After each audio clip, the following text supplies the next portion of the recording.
Imagine करो एक ऐसा रोबोट जो आपको समझे, जैसा आप सोचते हो वैसा वो भी सोचे और बिना किसी ट्रेनिंग और कोडिंग के नए ऑब्जेक्ट्स को भी हैंडल कर पाए। ये सुन के आपको एक साई-फाई मूवी का सीन लग रहा होगा, बट ये रियलिटी। अभी फिगर ने एक ऐसा रोबोट निकाला है जो ये सब कुछ कर सकता है और इसका नाम इन्होंने हीलिक्स रखा है। कुछ हफ्ते पहले ही फिगर ने अपनी पार्टनरशिप ओपन एआई के साथ खत्म करी थी और उनके फाउंडर ब्रैड अडॉक ने ट्विटर के ऊपर कहा कि उनकी कंपनी ने काफी बड़ी ब्रेक थ्रू अचीव करी है और वो ब्रेक थ्रू बेसिकली ये एक रोबोट था और ये रोबोट एक ह्यूमनाइड रोबोट है। रिसेंटली एक और अनाउंसमेंट आती है जिसके अंदर पता चलता है कि फिगर अपनी एक और फंडिंग रेज करना चाहता है और इस फंडिंग को ये $40 बिलियन वैल्यूएशन के ऊपर रेज करेगा और ये फंडिंग रहेगी अराउंड $1.5 बिलियन की। यहाँ से ये पता चलता है कि ह्यूमनाइड रोबोट का कितना ज्यादा पोटेंशियल है आज की डेट में। रोबोटिक्स कंपनी जैसे फिगर इस चीज को काफी तेजी से अचीव कर रहे हैं और आज की डेट में हमें ह्यूमनाइड रोबोट्स काफी ज्यादा देखने को मिल सकेंगे फ्यूचर के अंदर। और इन सब इनोवेशन की वजह से फ्यूचर के अंदर हमें हाउस होल्ड एक्टिविटीज के अंदर भी ह्यूमनाइड रोबोट्स देखने को मिल सकेंगे। तो चलो अब बात करते हैं हीलिक्स ह्यूमनाइड रोबोट के बारे में। तो ये रोबोट इतना ज्यादा रेवोल्यूशनरी क्यों है? तो उसका सबसे बड़ा रीजन है इसकी विजन कैपेबिलिटीज, इसकी लैंग्वेज अंडरस्टैंडिंग और इसके एक्शंस। ये तीनों चीजें इस रोबोट के अंदर काफी ज्यादा अमेजिंग है। ये इन्वायरमेंट को काफी अच्छे से अंडरस्टैंड करता है, इसके साथ साथ ये चीजों को सुनता भी है और इंस्ट्रक्शंस को अंडरस्टैंड करता है। ये सब करने के बाद अपने एक्शन से ये काम को काफी अच्छा एग्जीक्यूट करता है। फिगर का मानना है कि हीलिक्स एक जर्नलिस्ट एआई रोबोट है, मतलब ये एक स्पेसिफिक टास्क के लिए नहीं बना, ये कोई भी टास्क कर सकता है। ये रोबोट इस तरीके से बनाया गया कि ये चीजों को अंडरस्टैंड करता है रियल टाइम के अंदर और इंस्ट्रक्शन और ट्रेनिंग से इसको और ज्यादा एडवांस बनाया जाता है और नए ऑब्जेक्ट्स को हैंडल करने में भी ये काफी ज्यादा अच्छा है। तो वीडियो में आपने देखा होगा कि कितना सीमलेसली ये काम करता है। जो इसका बेस्ट पार्ट ये है कि ये दो रोबोट साथ में काम कर सकते हैं, मतलब ये ना सिर्फ एक्टिविटीज करता है बल्कि ये इवन दूसरे रोबोट्स के साथ भी अंडरस्टैंडिंग करके टास्क को कंप्लीट करेगा। ब्रैड अडॉक ने कहा कि ये एआई रोबोट हम पिछले 1 साल से बना रहे थे और उनका मानना है कि इसका गोल जनरल रोबोटिक्स प्रॉब्लम्स को सॉल्व करना है। हीलिक्स एक इंसान की तरह प्रॉब्लम्स को सॉल्व कर सकता है, वॉइस प्रॉम्प्ट्स को अंडरस्टैंड कर सकता है और बिना ट्रेनिंग के नए ऑब्जेक्ट्स को भी हैंडल कर सकता है। और इस रोबोट को इस तरीके से डिजाइन किया गया कि ये हाउस होल्ड प्रॉब्लम्स को इजीली हैंडल कर सकता है, मतलब हाउस होल्ड के जितने भी प्रोडक्ट्स वगैरह होते हैं या जितनी भी चीजें घर के अंदर रहेंगी उन सबको ये हैंडल करने में काफी ज्यादा अच्छा है, बिकॉज इसको इस तरीके से ट्रेन किया गया ताकि ये किसी भी हाउस होल्ड के अंदर ये चीजों को अच्छे से मैनेज कर सके। जनरली जो प्रॉब्लम रहती है वो ये है कि हर घर में चीजें डिफरेंट होती हैं और डिफरेंट तरीके से अरेंज होती हैं। इस मॉडल को इस तरीके से डिजाइन किया गया कि ये किसी भी घर के अंदर चीजों को अंडरस्टैंड कर लेता है और चीजों को अच्छे से मैनेज भी कर पाता है। जनरली रोबोट्स को फैक्ट्री के लिए डिजाइन किया जाता है, बिकॉज फैक्ट्री के अंदर चीजें एक पैटर्न से चलती हैं तो वहां पे रोबोट को डालना काफी ज्यादा इजी होता है। बट ये रोबोट इतना ज्यादा पावरफुल है कि ये रैंडम ऑब्जेक्ट्स को भी अंडरस्टैंड कर सकता है और उन्हें भी मैनेज कर सकता है। तो अब क्वेश्चन ये आता है ये कैसे पॉसिबल है? तो अगर हम देखें इस रोबोट को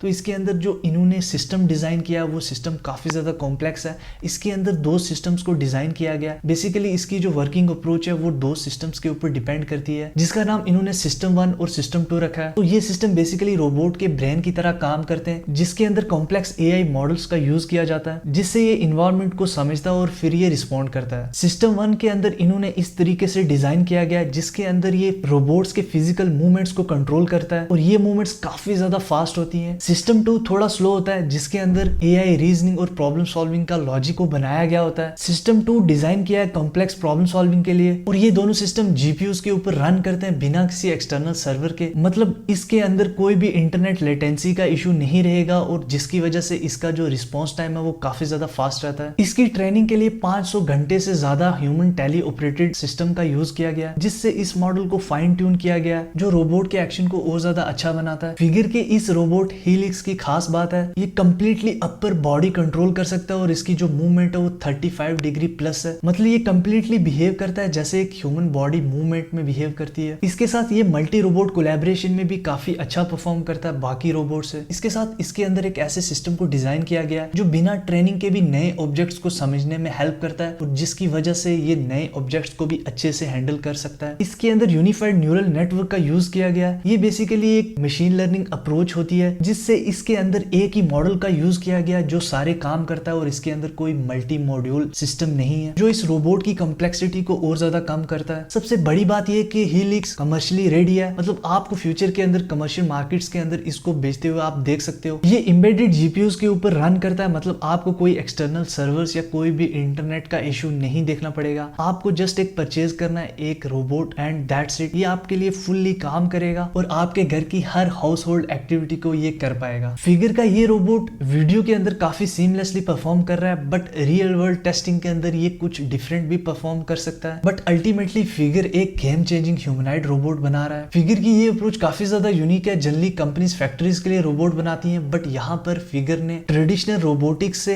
हटकर कुछ करने की कोशिश की है। बट इन ह्यूमनॉइड रोबोट्स का एक सबसे बड़ा इशू रहता है, वो रहता है सेफ्टी का कंसर्न। अगर मान लो आपके रोबोट को कोई हैक कर लेता है, तो क्या फ्यूचर के अंदर आपके घर को कंप्लीटली कंट्रोल कर पाएगा जस्ट एक रोबोट से? फ्यूचर के अंदर ये काफी बड़ा कंसर्न हो सकता है। बट अभी के लिए फिगर एक स्मार्ट रोबोट और रिलायबल रोबोट के ऊपर काम कर रहा है। बट फिगर का अभी फोकस सिर्फ एक स्मार्ट और रिलायबल रोबोट के ऊपर है। फ्यूचर के अंदर ये रोबोट्स आपको सर्विस सेक्टर के अंदर देखने को मिल सकते हैं, जैसे हॉस्पिटल्स हो गए, डे केयर्स वगैरह में आपको ये रोबोट्स काफी ज्यादा देखने को मिल सकते हैं। फ्यूचर के अंदर अगर ये रोबोट्स मार्केट के अंदर आते हैं, क्या आप इसको लेना प्रेफर करोगे? कमेंट्स में अपने थॉट जरूर शेयर करो। अगर ये वीडियो आपको अच्छी लगी तो इस वीडियो को लाइक करो और ऐसे और ज्यादा informative insights related to AI and robotics मेरे चैनल को सब्सक्राइब करो। तो मिलते हैं किसी अगली वीडियो में, तब तक के लिए सी यू।